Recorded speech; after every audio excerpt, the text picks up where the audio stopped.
Hello. Hopefully I've not just managed to... Let me change the title as well, because the title's half of what I wanted it to be. Okay.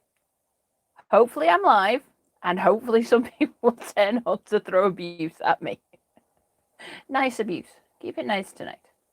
Can everybody keep an eye out in the comments for the slightly drunk modman who will be there? And by slightly drunk, I mean Tom. He has threatened to come into the comments tipsy. So we have Stephen, Christopher, we have Don who is on, and Don is in charge of making sure Tom doesn't do anything too daft in the comments. Sorry to put the big pressure on you, Don.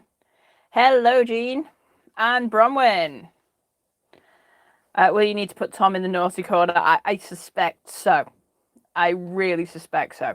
YouTube needs a button the way we can just go down and go, and tonight you are being moderated and you are being moderated. Hey, Tina. So tonight we are looking at the things we see misdiagnosed the most. So let me just check my little list. I've got 6 that we see mentioned quite frequently, although feel free to throw ones into the comments about ones that I have missed. Because you know me, I'll have missed some that are blindingly obvious.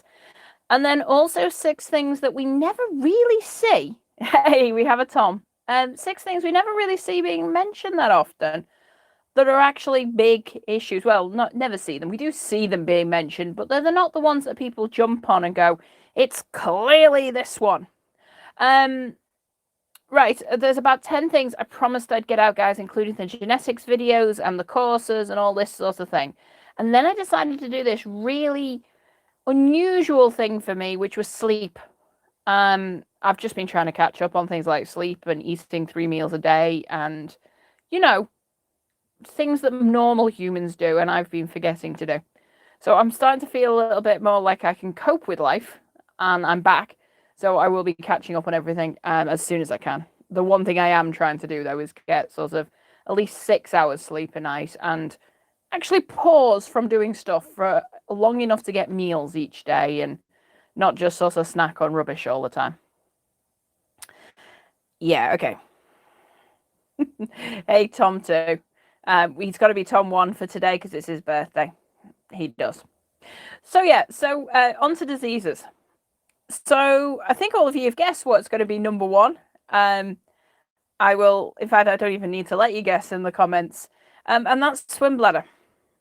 Yeah. Okay, right. I'm going to start off here, and I need to sort of preface this with something that it's really difficult to make this video without being mean. And I don't mean to be mean. I know that sentence makes no sense. I don't mean to be nasty. But here's the point. If you're going to advise on something that might either save or kill fish, please do it, or any pet, please do it from a place of knowledge. There are numerous times that hey Daniel, that Tom and I, or Carol and I, or whoever, double check. I'll be on to Miranda going, what do you think? It is that obvious, isn't it? Or whatever it is. So we aren't as confident as a lot of the people who make the statements on our group and on lots of other groups. And I'd spent a little bit of a day trolling through other groups to see what comes up there.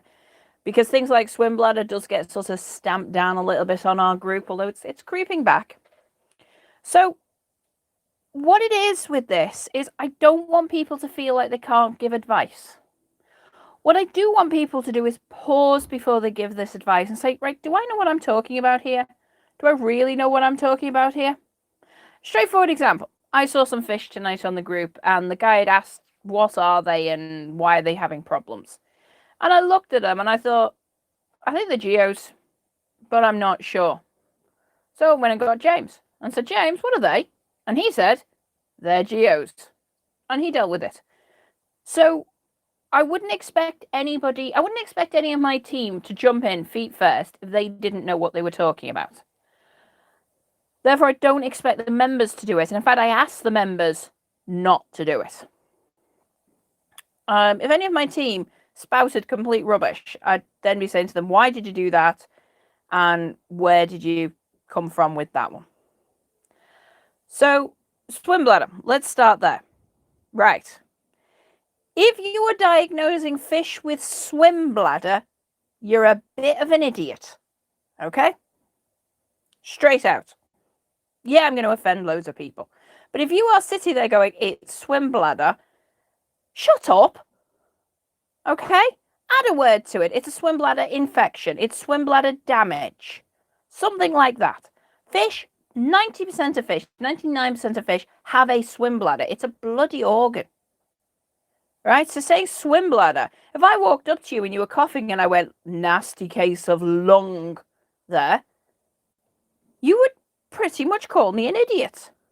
So why do we accept swim bladder as a diagnosis?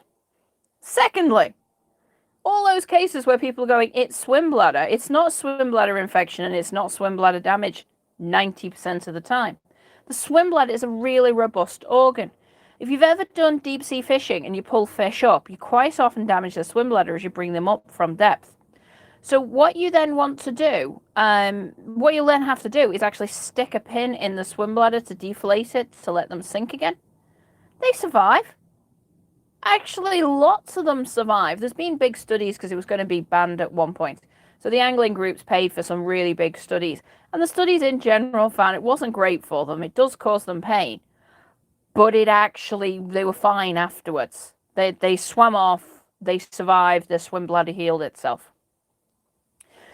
So, if a fish is struggling to swim, don't say swim bladder.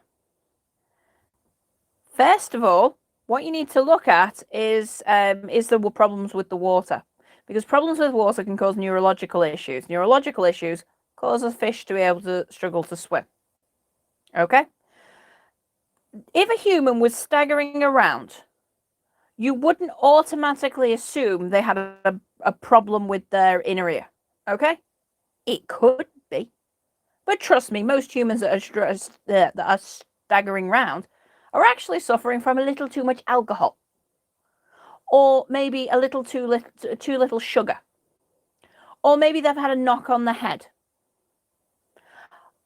A multitude of things before we get to inner ear problem. Right? Now, when people say swim bladder, it's like someone walking up to someone who is blackout drunk, staggering around. Yeah, like Tom. Tom's drunk. Staggering around, talking complete nonsense, and then going, "You've got inner ear!" Can you see how stupid it sounds? And if you say it quickly, it sounds really rude. But anyway. Yeah, Don just saying, so the hawkfish don't even have swim bladder disease. So if you see it with a problem, then to be honest, if I see a fish that's struggling to maintain buoyancy up and down, because a swim bladder just controls the vertical problems, if it's starting to roll onto its side or something like that, it's probably going to be it's going to be something else. It's unlikely to be swim bladder if it's rolling.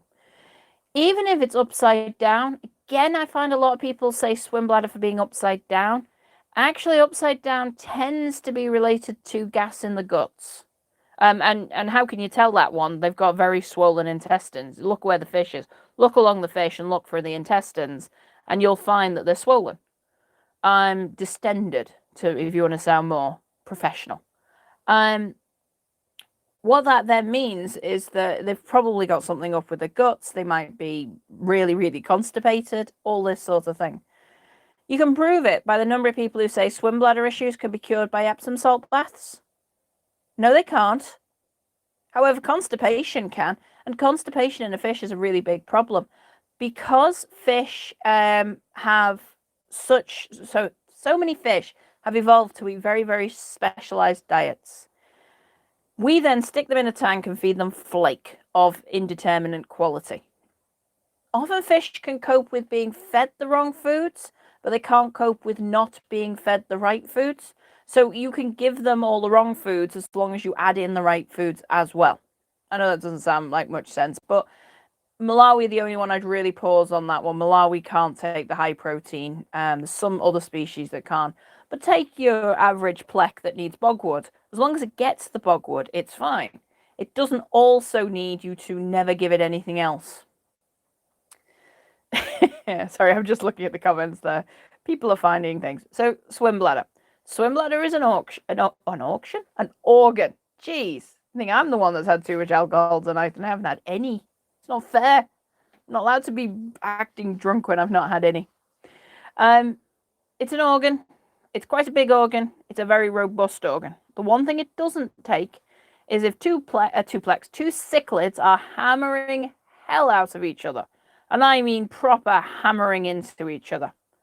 Then that causes problems. And the swim bladder can get bruised. And like any organ that is bruised, it doesn't work as well. I've recommended a few times to people fish that were struggling to stay upright and straight, were struggling to get off the floor. I've recommended them to give it time, purely because it's mostly cichlids I recommend this one with. It can be that it's just bruised, it's just damaged, and it will heal. So it's not always an end of this. I'm just looking at you lot in the comments. Yeah, it's all right. I've got a moderator in the comments. It's fine. Right, moving on to my second most misdiagnosed disease. White spot. For God's sake, guys. I mean, everyone in the comments, I know, doesn't do this purely because they know they'd get a PM going, "What did you just say? White spot." Actually, this is the reason, right? I have this problem with using proper names for medication, for diseases. Why? Because I can't pronounce the buggers. Okay? However, I sort of think we should. Don't just tuned in. So, I sort of started to think we should at least use ick over white spot, because every time you see a human with a rash or with acne or with some bloody dirt on their face, you don't run up to them and go, "Oh my God, you've got measles." It's seriously, and that's roughly what everyone's doing. White spot is a very distinct disease. It's not that common. It's not uncommon. It's not like a disease we never see in our lives. One of the ones on the list is a disease you probably will never see in your life. In fact, two of them are.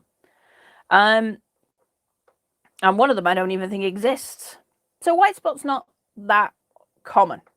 It's not something you're going to see that regularly, because a lot of LFS now in some way quarantine. They don't have white spot wandering around their tanks because it's really easy to see, point one. It's really easy to treat, point two. And it's very, very closely related to shop white spot or import white spot, which isn't easy to treat. They can't treat it. In fact, the general response to import white spot is cull a lot and start again. So what that means is that white spot's not, it's not going to be my first go-to as white spot. I do see it. We see it about once a week on the group, maybe twice a week. We see SAP nearly every day. We see Columnaris nearly every day. We see, I'll actually go as far as to say we see Demosporidia more. And Demosporidia used to be considered really unusual. And I'd say we see it more than white spot. Oh, come on, Tom Air, you're in the comments. The one that tends to appear on the leading edge of every fin. Gives you that nice, begins with an L. Let's wait for the drunk mod to throw that one into the comments. We don't see white spot that often. Leading me on to my next one, fungus. Sod off people with fungus. Yeah, we do see fungus. We just don't see it in the amounts people say. And actually, people don't tend to diagnose fish with fungus. They just tend to suggest antifungus as the treatment, or that medication that ends in fix. Any of them, the three of them. Again, fungus isn't as common as people say. Everything that's got a fluffy white on it isn't necessarily fungus.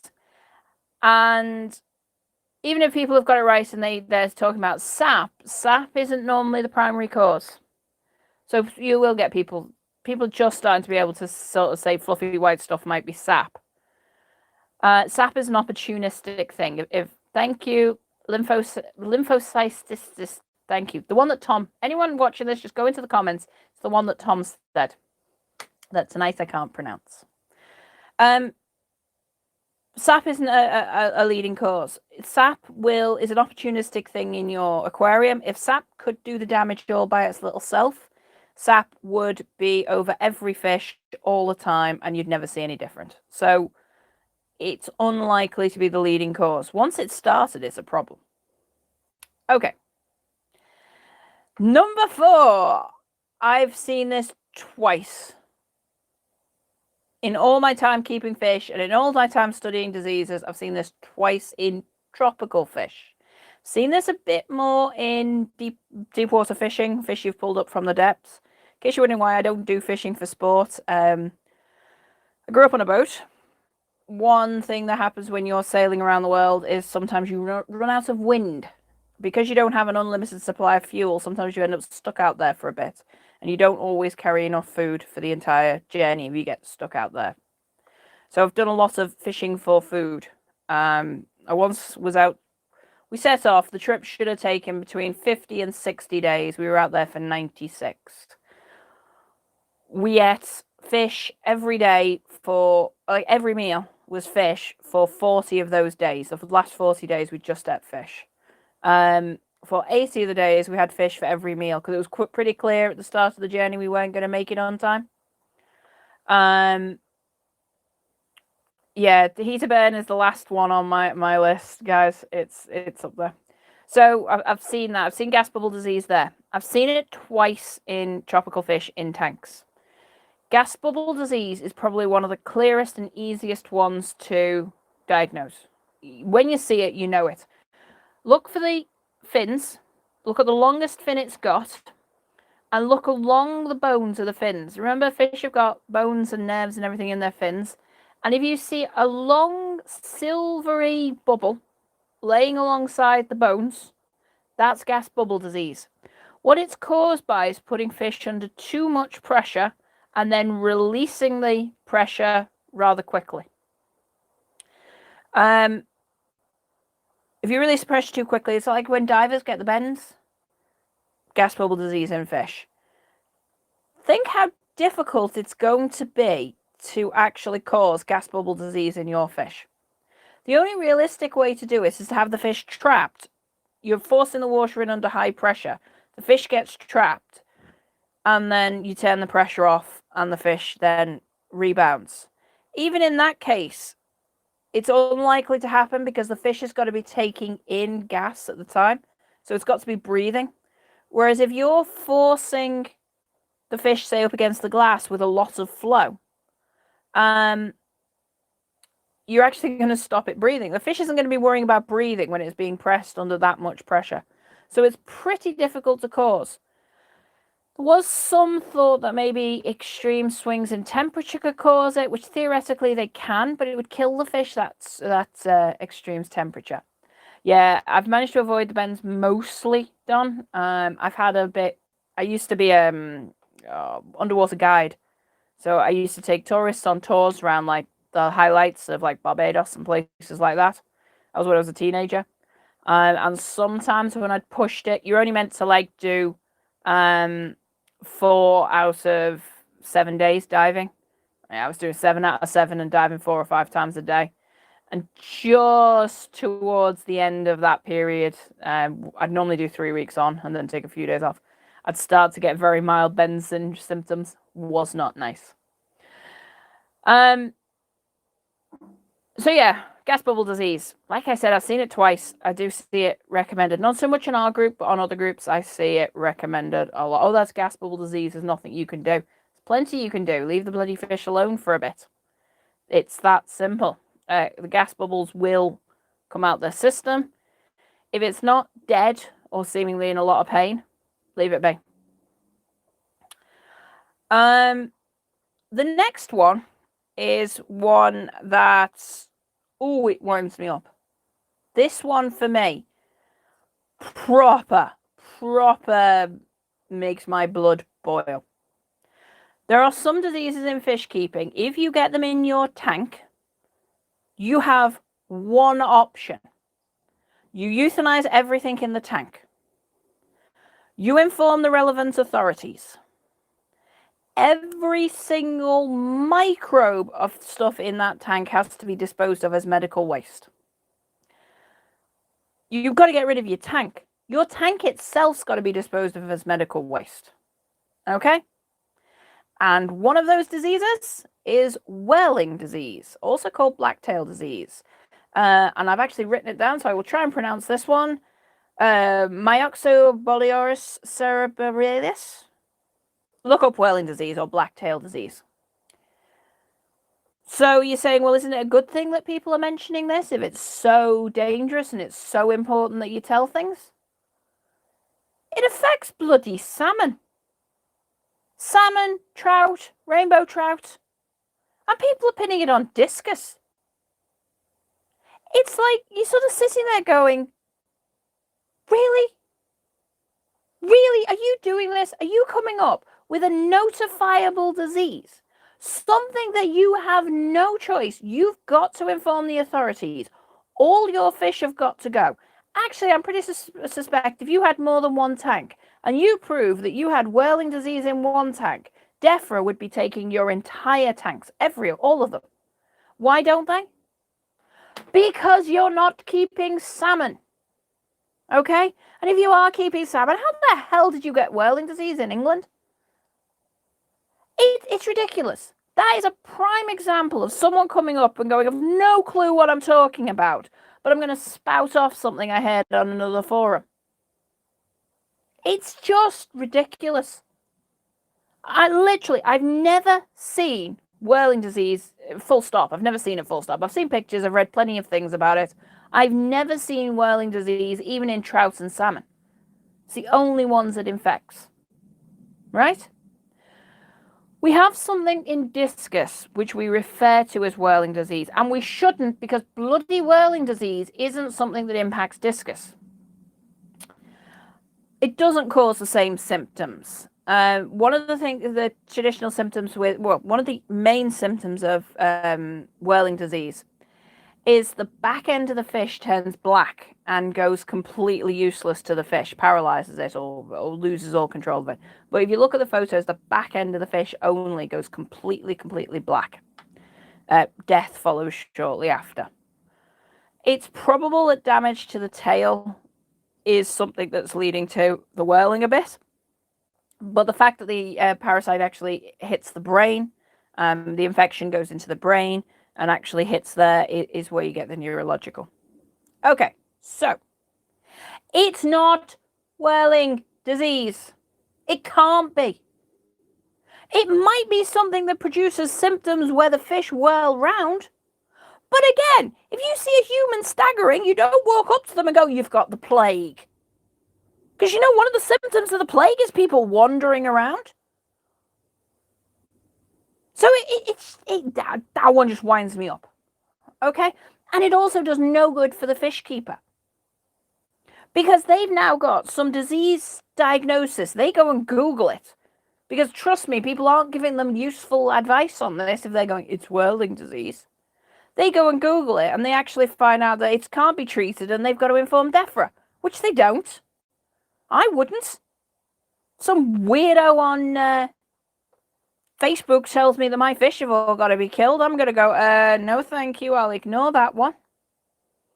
Some of the stuff can be treated. A lot of it can't, I must admit. The one that gets called Whirling Disease in discus is also known as the Discus Plague.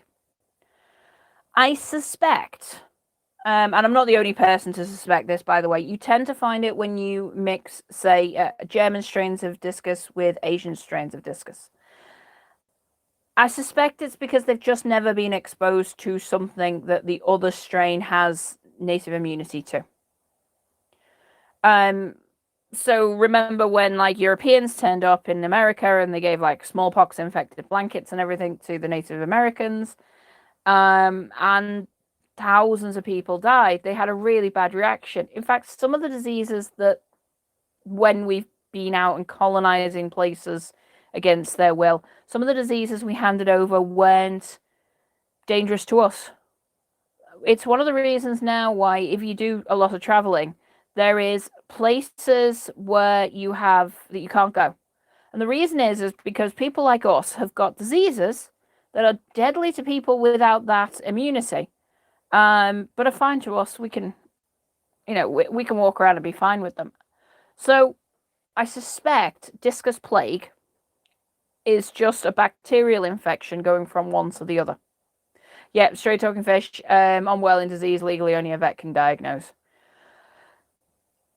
One of the problems with that one is that's another one that a little bit winds me up right now. I'm trying to get clarity from the governing bodies as to what the Veterinary Surgery Act says about fish.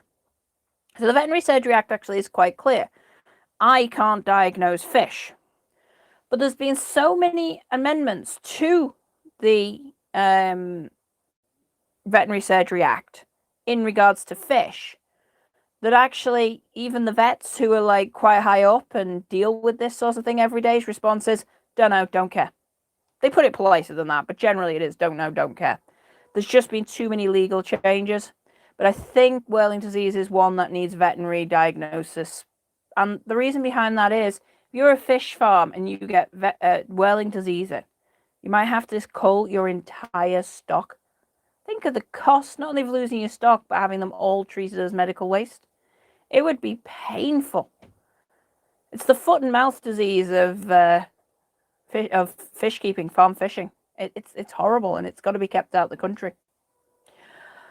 So yes, Whirling Disease. It doesn't exist in tropical fish. There is, when I say slight evidence, I mean the tiniest bit of evidence that similar pathogens, possibly in the same family, can infect our fish.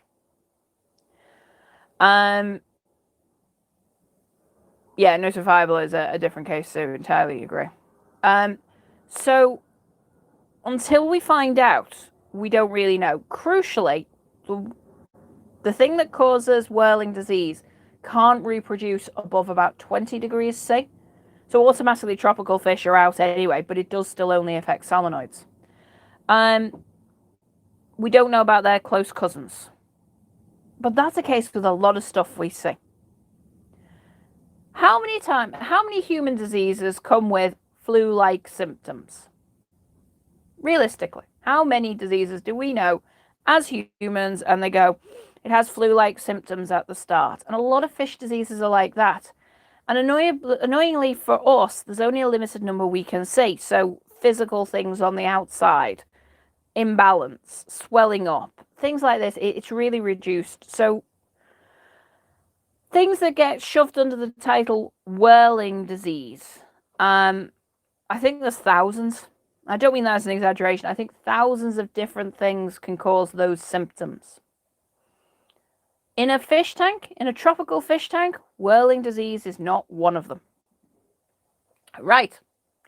And last on my list of things that get put up that aren't real, heater burn. Freshers flu can be evil for teachers. Oh, ugh. Yeah. Bloody students turn up. Hark back to my lecturer days. Students all turn up from all over the bloody world. What do they do to keep their immune systems nice and strong? They get drunk.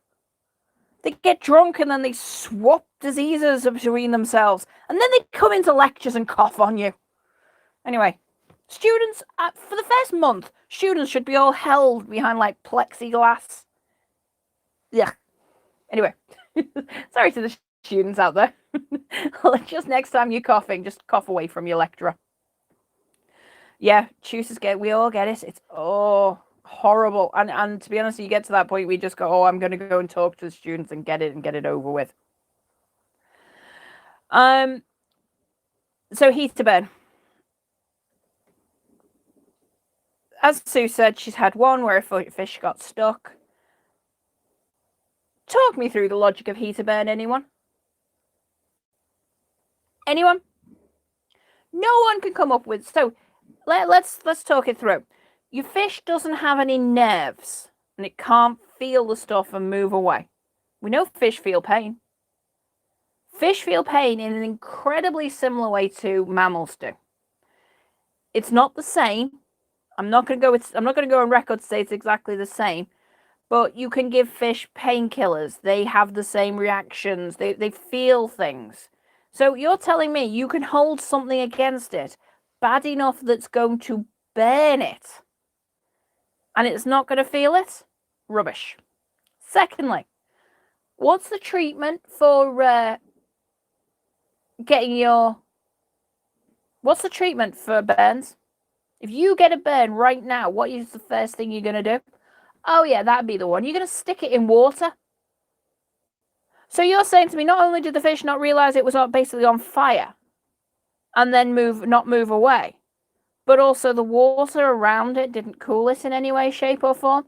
And Sue is saying there, the fish got stuck when the heater was off. When the heater comes back on, the fish can't move away. And eventually, after a good long while, the heater will burn through.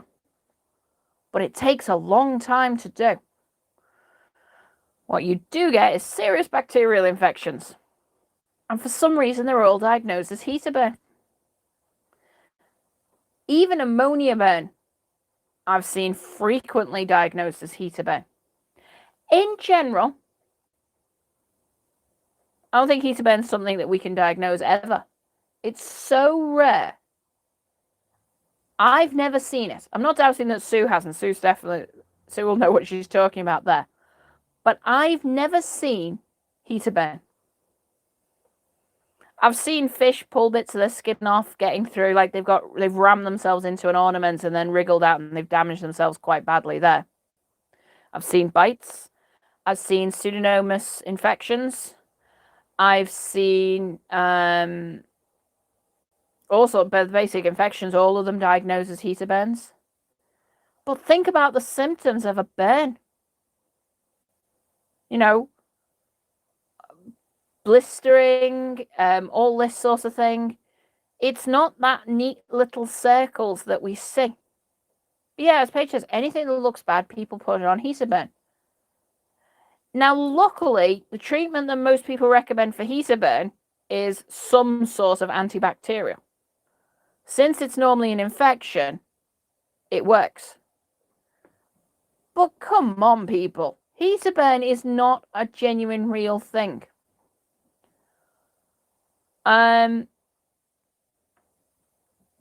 It's just one of those things. I think we should have heater guards.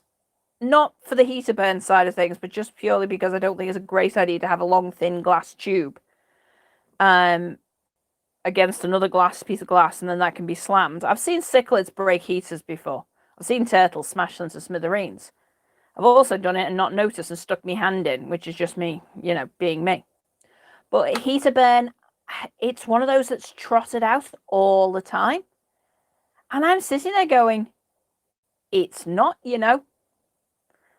You can sometimes see the infection. You can see that. So if you've got red, sometimes even just looking like red flesh, and then you've got white surrounding it, that's damn near guaranteed to be a bacterial infection. Sometimes you also then get, on the white surrounding it, you get a violently red leading edge.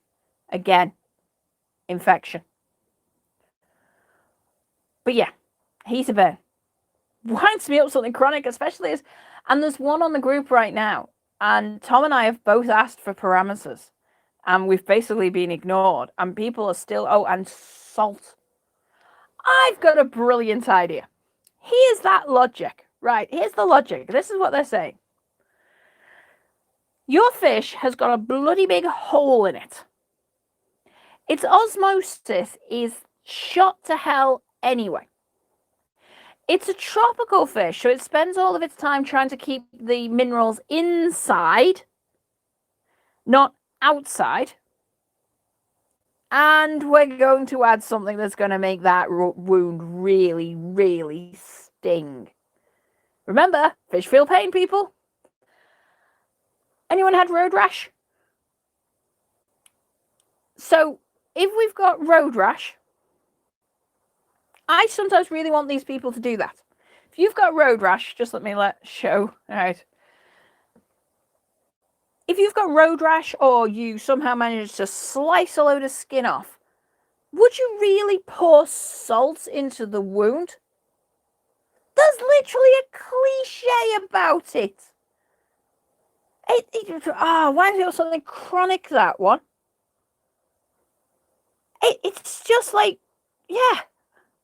As Corals puts it up, rubbing salt into the wound. Doesn't promote healing. It does reduce bacterial things in like humans, but it doesn't promote healing, which is a minor thing that we want. But it also makes it more difficult for them to, breathe. It's going to increase the amount of slime coat on them, which is going to reduce the amount of healing the wound can do. It winds me up. Anyway, so what are the ones that we see that aren't very often diagnosed? Bad water. People get annoyed at me about how I'm always asking for parameters. There's two things back there. Is sometimes I can see that the bad water could be a cause. Sometimes I'm not 100% sure what's going on. I've got maybe 5 or 6 ideas of what it could possibly be. Sometimes I've got 0 ideas. But sometimes I've got a few ideas, and bad water could cause some of them. The other one is sometimes we've got more than one thing going on. And you're looking at going, okay, so I can see that's sap, or I can see that's a bite or whatever. But why are the gills red? Are these related? Are they... So then we ask for parameters. The number of people who just ignore me or say, it's not parameters, they didn't ask about parameters. They're asking why the fish is at the surface gulping. I don't know, maybe because there's too much ammonia in the water? But bad water, I'd say, is... There's a lot more bad water out there than there is the previous 6 diseases I mentioned put together. It might be that bad water is an underlying cause, and then something else is going on. The other reason is I always ask for water parameters is because my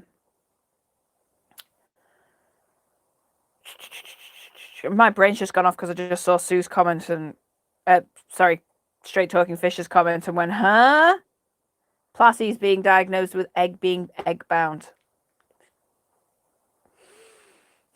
Not allowed to swear. I'm not allowed to swear. So yeah, I'd say that, yeah, parameters are like a medic looking at blood test results. They're also sort of asking the patient, how do you feel? It tells you so much. It also tells you, even if the parameters are well within range, it can rule some things out and include other things. So it is something I'm always going to ask. If you used to be on the old forums, you couldn't ask for advice until you listed your parameters. It used to cause so many arguments. But most of the forums had a don't bother asking till you tell us your parameters rule. Don't think I'd ever enforce that one on our forum.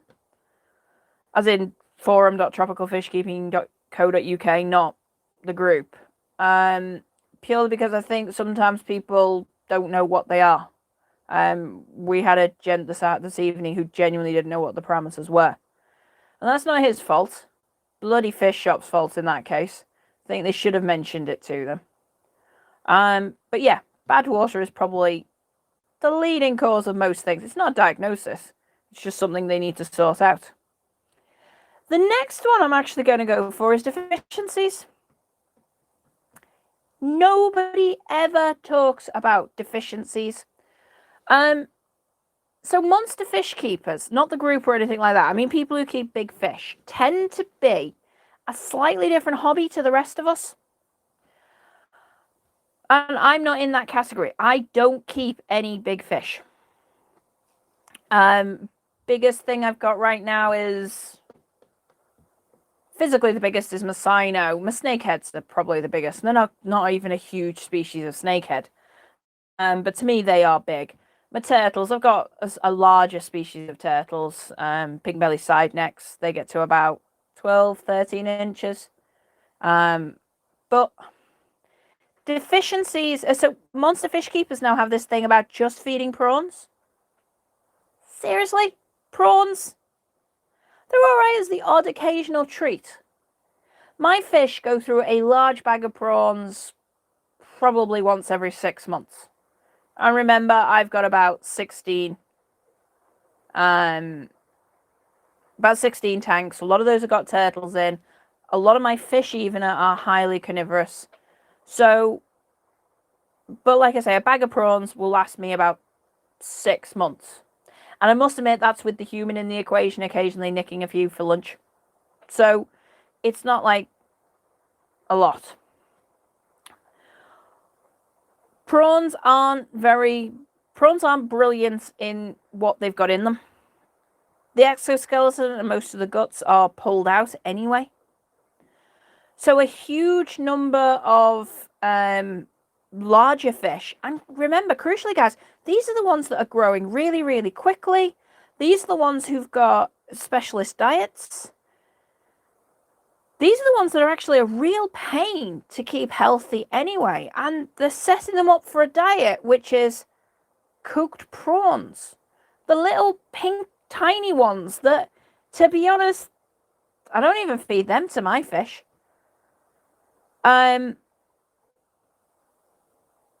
Yeah, so as I'm saying, occasionally uses prawns just to play around and feed the fish. Yeah, I do that. I throw prawns in as a treat. Most things like them. All I do is I wait till there's a half-decent thing of prawns in. I mean, I'm a bugger for checking. The fishmonger's counter in my supermarket has got like a sale quick section. Or sometimes they'll get stuff in that for one reason or another, they can't sell. I turned up one day and he looked at me and he went, I have just dropped about 1 kilo of prawns on the floor. And I'm like, yeah. He's like, I can't sell them. I'm like, oh, okay, thank you very much. And okay, there was bits in there, but the fish and the turtles didn't care. I gave a donation to their charity, you know what I mean? So I do get things like that.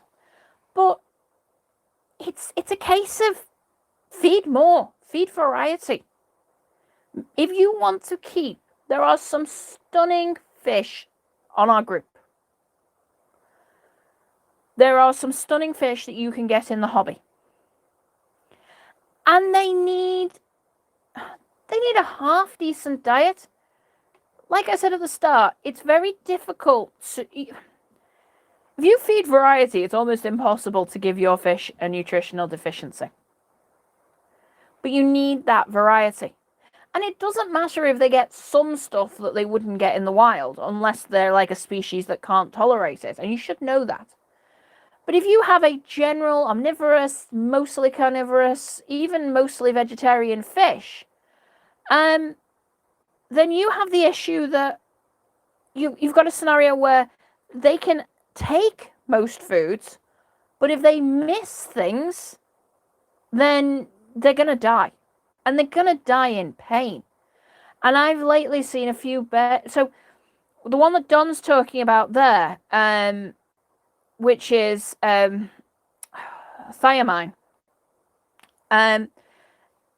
If they don't have thiamine, turtles used to get it. Turtles used to be really bad for it. It was well known in the turtle community. And the symptoms are basically, they just go so lethargic, they die. Swollen eyes. You wouldn't see it in turtles, but they do. Their other organs do swell to a significant degree. And they just die of one of the B vitamin deficiencies, and they actually just die off on it. Turtle keepers have known about it for a long while, and the main reason that turtles got it is feeding too many goldfish. Once in a blue moon, it's not going to kill a turtle on a goldfish. So if I used to keep turtles in my pond with goldfish, and every so often one would die, and the buggers would eat it. Thank you, Straight Talking Fish. Yeah, B1. I can never remember which. It was one of them. I also can't pronounce the actual poisoning bit. I can do thiamine, but the full name, just thiaminase. We'll go with that one. Let's have it as that one. But yeah, B1 deficiency. Then, like I said, about 2 years ago, someone popped up and their bircher was dying. And I was looking at it thinking, I've seen those symptoms before. And you know when your brain's going, I've seen that exact, like the way the head was moving. I've seen that. And then suddenly twigged it was that. And I said, oh, what are you feeding? And they were like, oh, we just feed prawns. Now, because they were cooked prawns, they didn't have that thiaminase to break down the thiamine. But prawns don't have it in anyway. So if that's the only thing you're feeding, you're not giving them any of the B1 vitamins.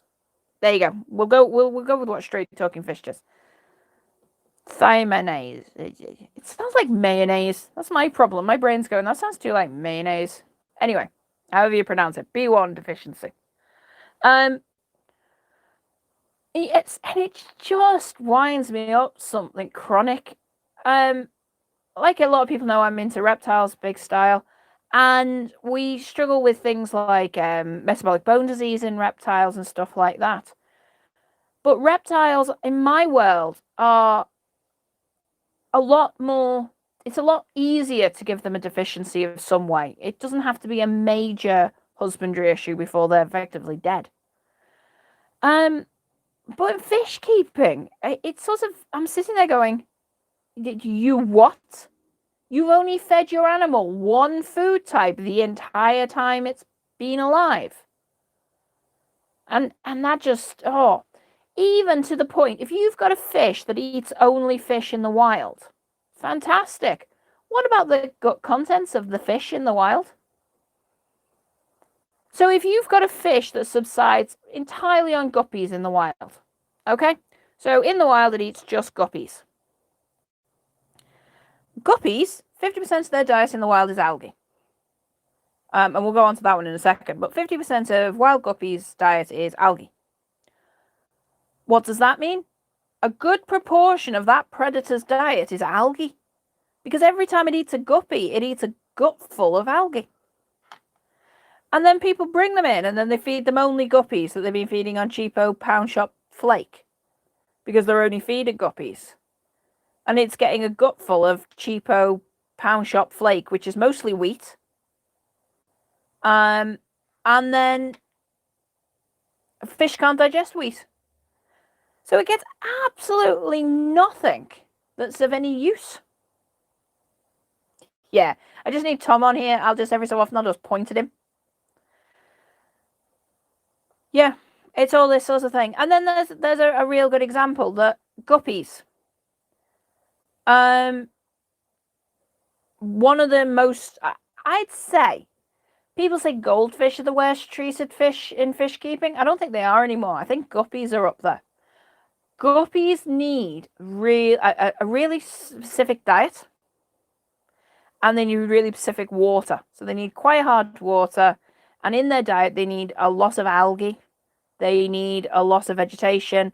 And they need a lot of micro predator diet. So they need Diphinia, lots of insects, a small amount of bloodworm, all this sort of thing. Yeah, as Don said, feed less of a higher quality food. I say cheap food costs you more than high quality food because you've got to feed so much more to actually get the stuff in them. And then you're going to have a ton of waste coming out the other end. Yeah, we've got to start feeding more. I'll tell you one that always makes me laugh a little bit, but in a, oh my God, that's really, really bad. Really long poos on fish. Okay? We've all been there. We've all seen really long poos on fish. I'm not saying I've never seen it. Yeah, Tom Page, they're saying Guppy's favourite food is algae pellets. It should be. That's the bulk of their natural wild diet. When I do keep guppies, so I'm a big fan of actual algae. So what I do is I've always got 2 tanks that I let the algae grow quite wild, and then I'll scrape it off and I'll throw it into the tanks that I know need algae. So right now it's my snakehead tank because they're only tiny and I've got it's not a bright light on, but it's producing a nice amount of algae. And my female betta tank, I scraped that off because I've got 2 turtle species that need it and about 3 fish species that really love it. Now then you get lots of little micro crustaceans in there, especially if you grow it outdoors in the summer. I grow it outdoors, and oh, it's amazing for them. They just go mad. What I do is I've got cobbles, white cobbles, and I've also got it for the hill stream tank. So I put white cobbles in a shallow tray in bright sunshine. Just leave it there. Sometimes, what I frequently do is squeeze the contents of a filter in there as well. Give it a bit of extra nitrates. Algae goes mad. Hoik them out and swap them out for other. Is Tom A just completely drunk?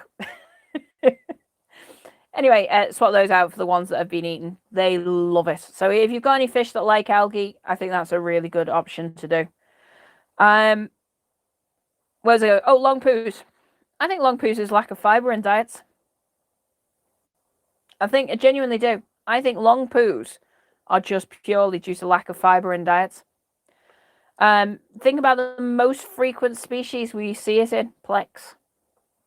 Okay?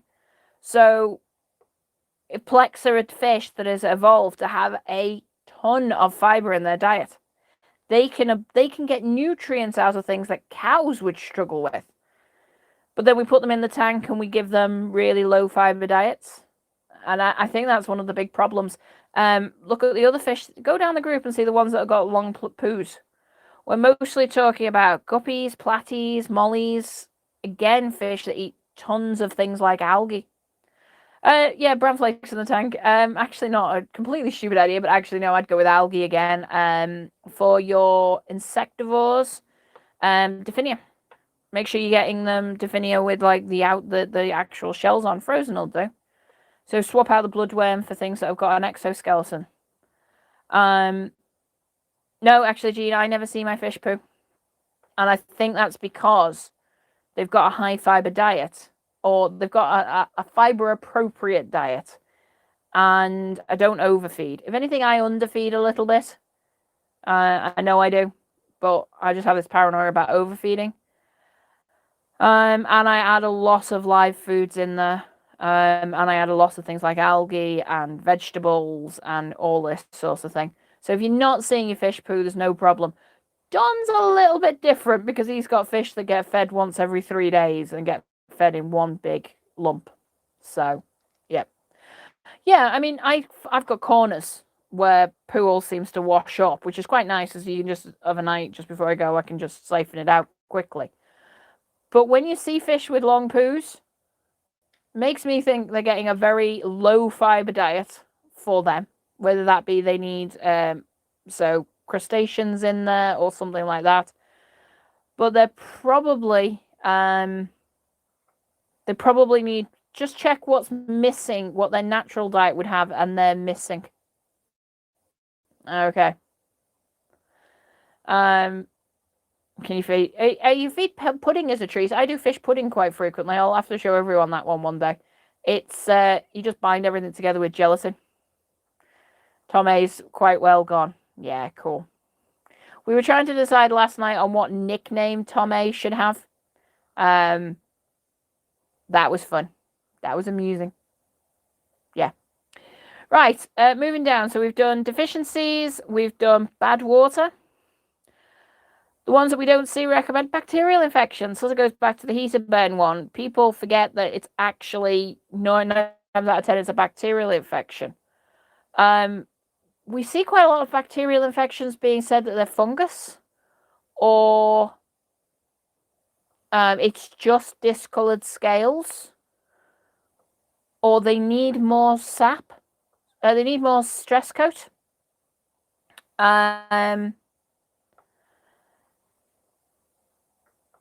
Yeah, crap water can lead to long poos. It can also lead to no poos at all, retained feces, and then you start to see swim bladder. But yeah, it's all these sorts of things. So yeah, bacterial infections is a big one that we don't actually see being spoken about enough. They can be a pain, bacterial infections, because you get sort of generic red mark on the side of the fish. Luckily, the treatments, because we're limited with treatments, it tends to be very, very similar what we recommend. You get more problems with people going, I've got snails in the tank, can I still treat? Then you've got to start playing around with which meds you can use. But if it's bacterial, hit it with one of the decent antibacs and it's fine. Sap. I can't really talk too much about sap. I haven't got Tom with me. Tom's the sap one. That's that fluffy stuff. Again, you see a lot of lovely fluffy sap, and people are going, it's neon Tetra disease. You're sort of sitting there going, no, it's not. Or cottonmouth. Cottonmouth is actually columnaris. And you're sort of sitting there going, well, first of all, it's on its tail. So I don't know quite where you got cottonmouth from, but okay. Next one that we see not spoken of enough is columnaris. We see that one a lot. So that's one of the ones we see far, far too much. Columnaris is an absolute pain. I've had it. I've had it wipe out full tanks. I've had it then reoccur months down the line. Bloody hate that disease. It's bad. I have the unfortunate thing that a very, very popular store that's local to me brings in a lot of columnaris in their stock. So when you trade fish with another local fish keeper, you end up having the problem that you've got a chance of picking up columnaris. It's sad. It's one of the things we have to put up with locally, and it's one of the things that I think people should be more aware of.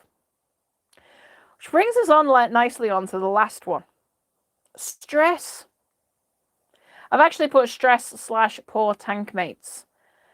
I think stress can be lumped in with bad water as well. There's so many different things that cause stress in fish. One I've been doing a bit of research into, haven't got to the bottom of it, is an interesting one. Yeah, quarantine. The problem is with this strain of columnaris around here, it's so virulent. You could do that stupid thing where you dip your hand in the quarantine tank to get something out, touch something else, and you've now bloody managed to spread it. It's a nightmare. But yeah, I am making a note about the fish food series. Right, make series. See, I'm writing it down. See, I've got my pad. I'm writing it down. Make.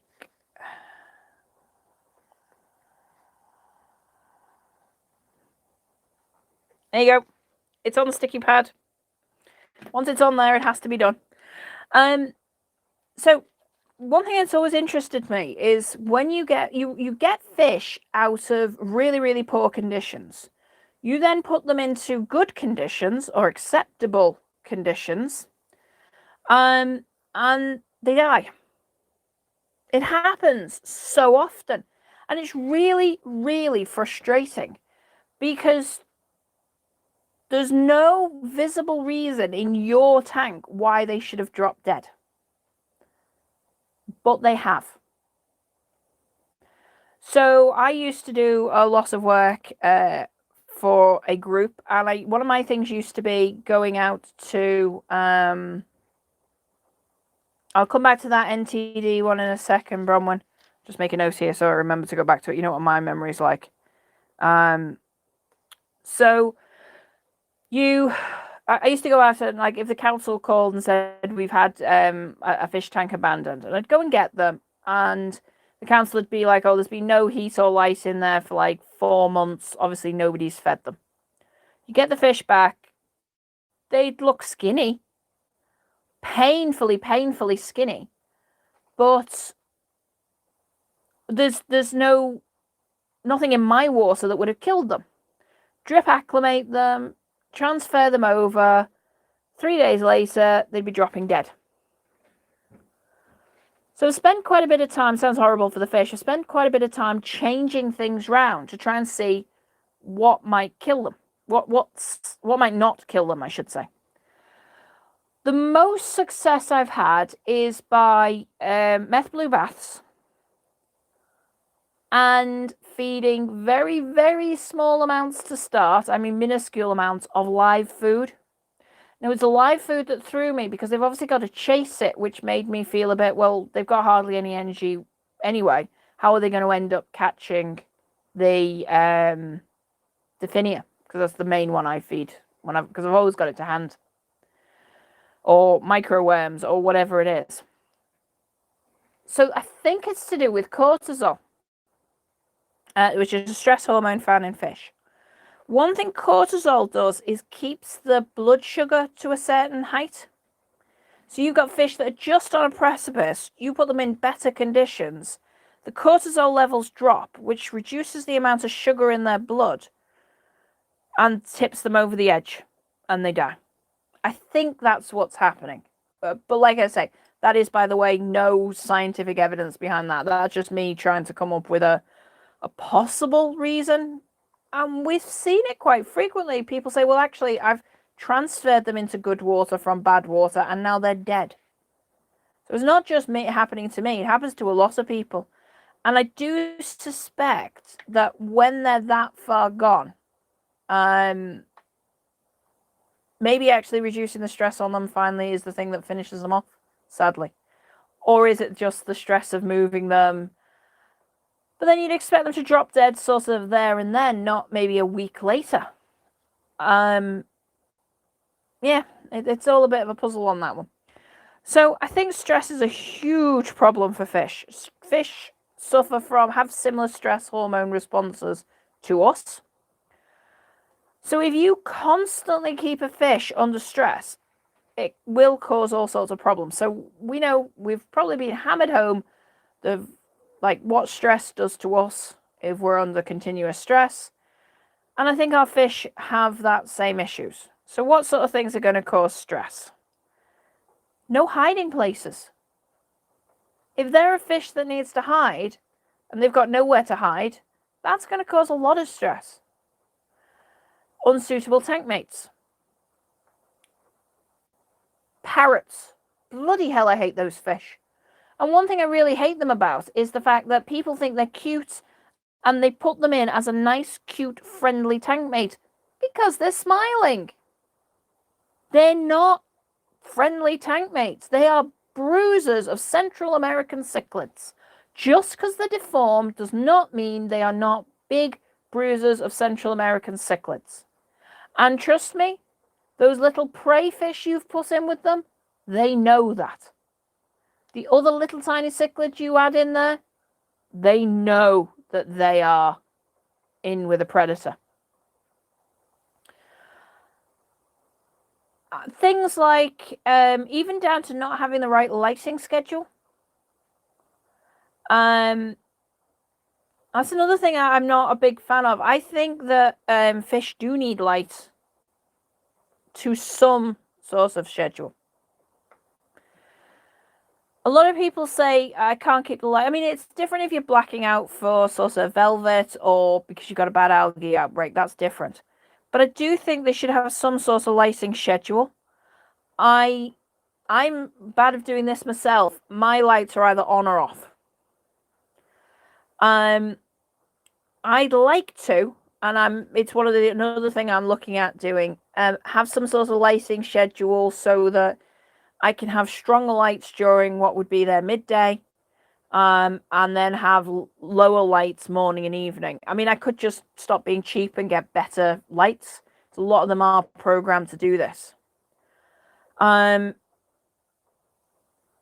I think lack of light will cause stress. Because fish sleep, or too much light as well. Fish sleep. So I do think they need a day-night schedule. I do it myself. I don't have them on like a 6 in the morning till 6 in the evening schedule, because that means they're dark when I've actually got time to go and see them. So I go from 11 to 11, purely because it suits my timetable. Also, that does allow, it means that I don't turn the lights on in a dark room. So, I'll go back to that one, straight talking fish. So they have some sort of light before I go on and flick on the big tank lights. Not many plecos live super deep. Just running through, the bulk of the species we keep in the aquarium live in rapids or close to rapids. If you look at any catching videos, I mean, you've got to think how deep it goes. It depends how turbid the river itself would be. So how dark the river itself would be. One thing to consider though is a lot of the rivers have got much more sediment in them now than they did, say, 50 or 100 years ago. The one thing about the rainforest is it can't afford to lose that much soil. The soil depth in the rainforest is frighteningly thin. If you chop trees down in the rainforest, you're just invited the desert in. So the rainforest doesn't lose as much soil as we like to think. So I don't think 100 years ago, 200 years ago, those rivers would have had much sediment at all. They would have definitely had less sediment. You can comfortably go down 30 foot in clear water and you can still see. You don't need any form of lights down there. You lose UV, you lose a little bit of red. About 12 foot in underwater, so about 4 meters-ish underwater. 3 to 4 meters deep, you're still even going to get red. Red light's still going to be going down that deep. That's not particularly deep in terms of lighting. So I used to work in heavy silted conditions. And I used to work at about 3 meters in heavy silt, and there was still enough light to see by. But that's in heavy, heavy silt. And I don't think that most of the species... Oh, geez, one lovely big European house spider walking across my wall. Sorry, guys, I don't mind spiders. I just didn't know I had any in my office. Neat. So I think the sedimentation has increased massively in the Amazon region in recent years. But yeah, unless you're talking about 10, 15 meters deep and or 5 to 10 meters deep with heavy sedimentation, you've still got plenty of light. Red starts to get cut off at about 3 to 4 meters deep. Blue goes... I mean, I've been down... This is in the ocean, though, with low sedimentation. I've been down a 200 foot, no problems whatsoever. Still can see. I had a regular job for a few years on a wreck at 40 meters. If we wanted to take photos, we had to reintroduce red. So when we took the cameras down, we took red lights down with us as well. But unless you're actually taking photos, it didn't matter one bit, because you could still see clear as a day. But yeah, I think I said it... I don't know whether I said it on the group or I said it on my last live stream.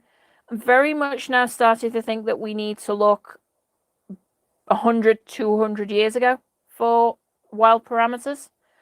So one thing I'm working on right now is axolotls. Purely because I've got the eggs there. They're hatching. They're not hatching, but they're growing. They're growing quite well. And I want to know the wild parameters for axolotls. I am really struggling because the lake that axolotls are native to was changed quite heavily by the Aztecs. And they created a dam to stop the fresh water being contaminated by the salt water, the brackish water. What that then means is that, did axolotls originally come from the brackish end of the lake or the freshwater end of the lake? It's very, very difficult to find out.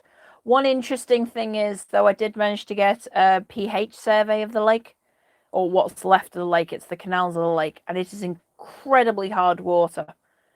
So, despite the fact I'm struggling, I think I'm going to buffer up quite heavily for my axolotls. They do suffer from a lot of fungus in captivity, which sort of implies to me that they may have some brackish genes in there.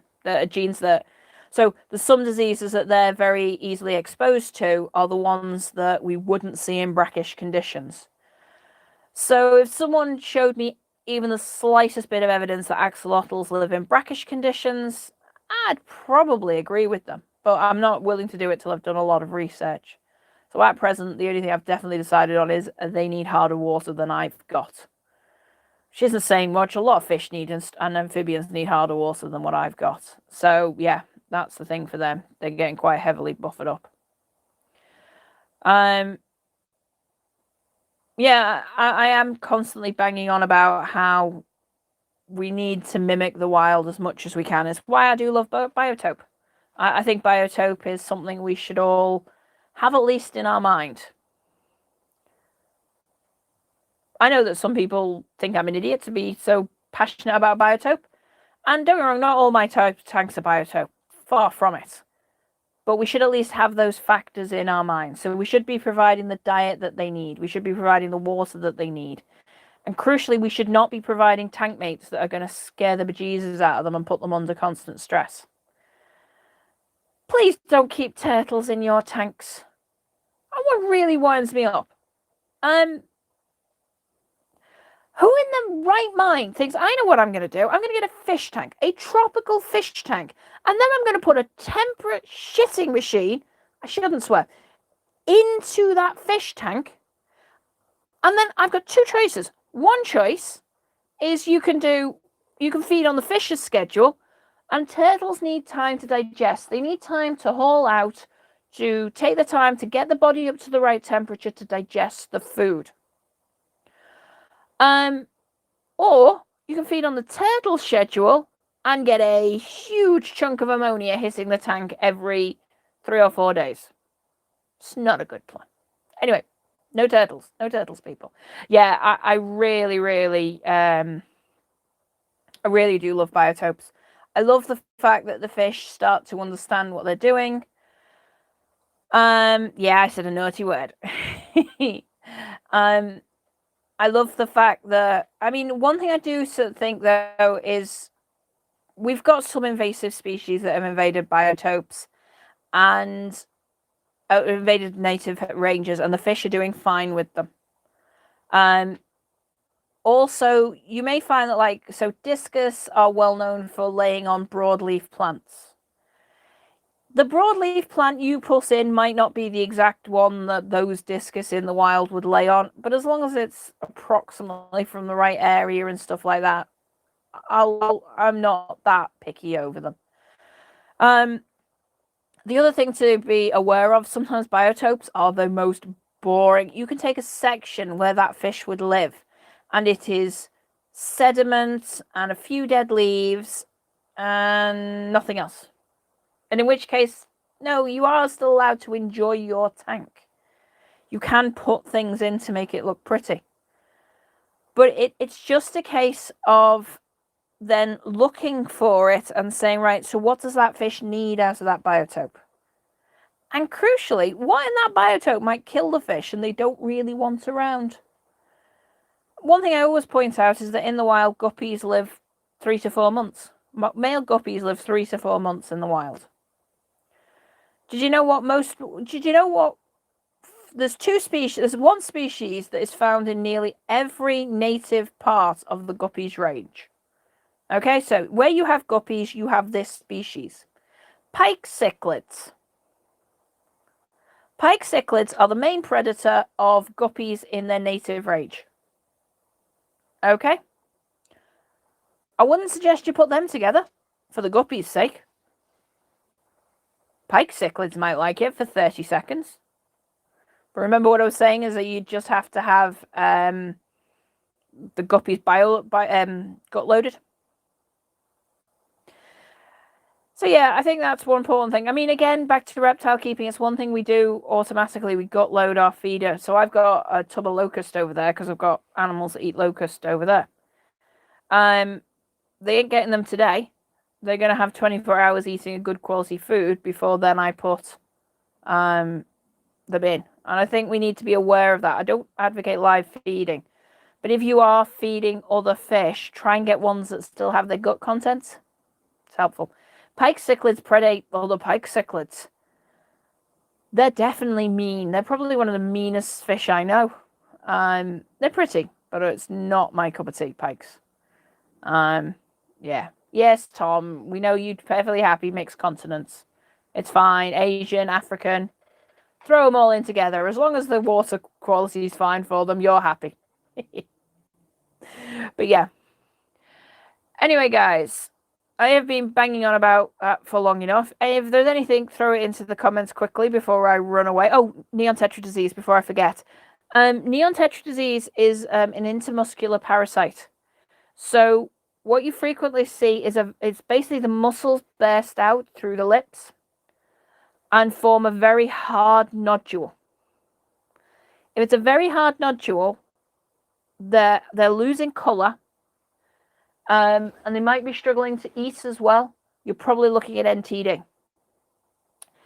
If it's fluffy, you are probably looking at columnaris. If they're spitting food, losing colour and spitting food, and the spines are arching, you're probably looking at TB. Yeah, if it's definitely not fluffy, I'm afraid so. Make sure you get the ones that are dying of it out before they die. If they start, well, as soon as they start to look at it, knock them on the head.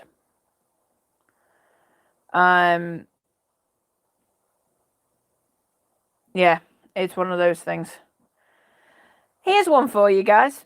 You love a good mystery. I've got one tank that won't go below 26.7 degrees C. I want it on 25, and it's sticking on 26.7. It's in the fish house. It's at the back, so it shouldn't be getting too much sunlight, especially at this time of year. The tank below it is sitting at 25.5. The tank next to it is sitting at 23. On the other side, it's against the wall. The tank, which has got a gap but is at 90 degrees to it, but there's about an 18-inch gap, is 19 right now. Turtle tank below, I think, is sitting at about 27, but it's not even. It's like below and off to the side, so it's not like it's raising the temperature there. Other tanks in the room that the heater's not coming on was if there's no heating in them, the other tanks in the room are sitting at about 20, 21 on the same level on that one, and this one is sitting at 26.7. My little ink bed keeps trying to cool it down, but there's no cooler attached to it. It's only a heater. Do you mean temperature intolerances in fish being kept in the wrong temperatures, too low, too high? It's in the fish house. So there's nothing out there like that. It is the wall. The wall behind it is the one that gets the most sun. But it's not a huge deal because there's a lot of trees shading it. So yeah, it's an odd one, that one. I'm genuinely getting curious about that one. So it's run on an ink bed, and it's the ink bed that's complaining it's too hot. So it's not like there's a heater in there stuck on or anything. So yeah, I'm puzzled by that one. I will get to the bottom of it. Temperature intolerance, yeah, as in fish getting stressed because the temperature's too low or too high.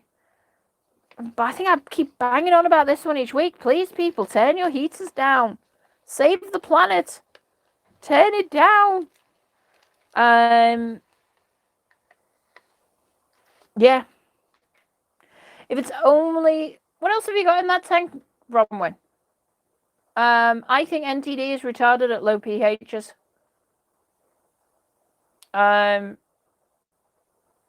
Yeah, treatment doesn't work.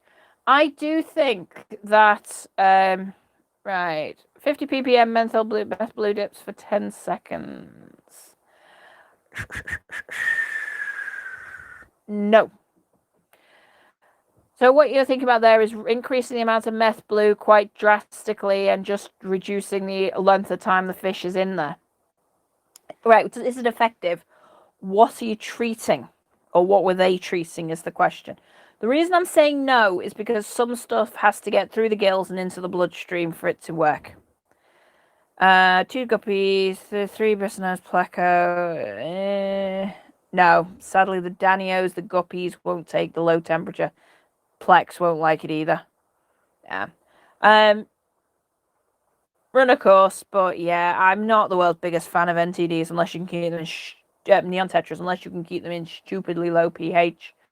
And I think that they've evolved in there and they struggle once you get out of it, and I think that's part of the problem. And I do think low pH retards it.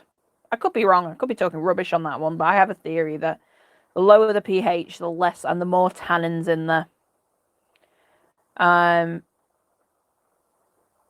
So my problem with short dips in anything is fish have got a heavy slime coat and they need a certain amount of time for things to work across their gills. So if you stuck it in for 10 seconds and it effectively held its breath for that 10 seconds, you're not going to get any into the bloodstream. Also, hitting it with a high level of meth blue is going to give you an issue that it's going to cause stress. My personal choice would be to stick to the manufacturer's 9 mil per 1 litre. And just put the fish in there for longer. There's nothing really that's going to stop you. There's very few, I can't think of anything where you couldn't put the fish over for a long period of time.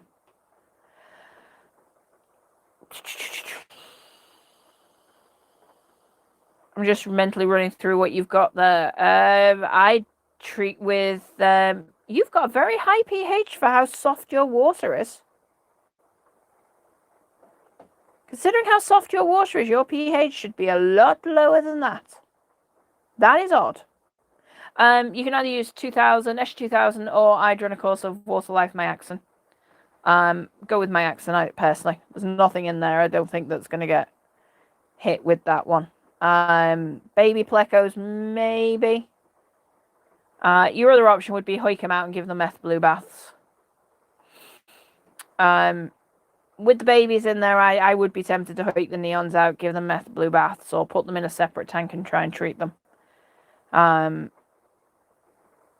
Yeah, that would be my personal thing. If not, risk it and run a course of Myaxin or Escher 2000. Up to you entirely. Yeah, I do like Myaxin. JBL Ectol Plus is very good. But it's got meth blue in it, so it will kill your cycle. The easy ones to get hold of. Anyway, guys, I'm going to leave it there. I am going to go do that fun thing called get some sleep. It's an interesting experience, this whole sleeping and eating regular meals and stuff like that. I will have a look at making a series on fish food. You will be pleased to know I am seriously considering starting a podcast. It's going to mostly be focused around my rants. Just short things on things I'm ranting about. And yes. Hold on. Got a question. I think it's a good one. Are naturally low pH vulnerable to bacterial infections in the home aquaria? Oh.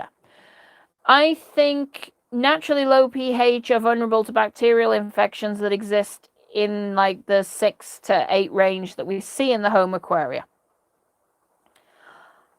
I think there is a lot of things that, I mean, you've got to remember how much tannins would be in naturally low pH, and those tannins, I think, would deal with a lot of the bacteria infections before we get there. And that's my thing. It may not be the super low pH. It may be the stupid amount of tannins in the water. I think if you've got any stupidly high amounts of tannins in the water, it's going to get rid of a lot of the bacterial stuff before it starts.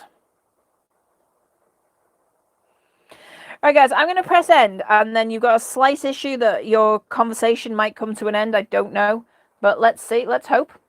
And I will see you guys on Wednesday.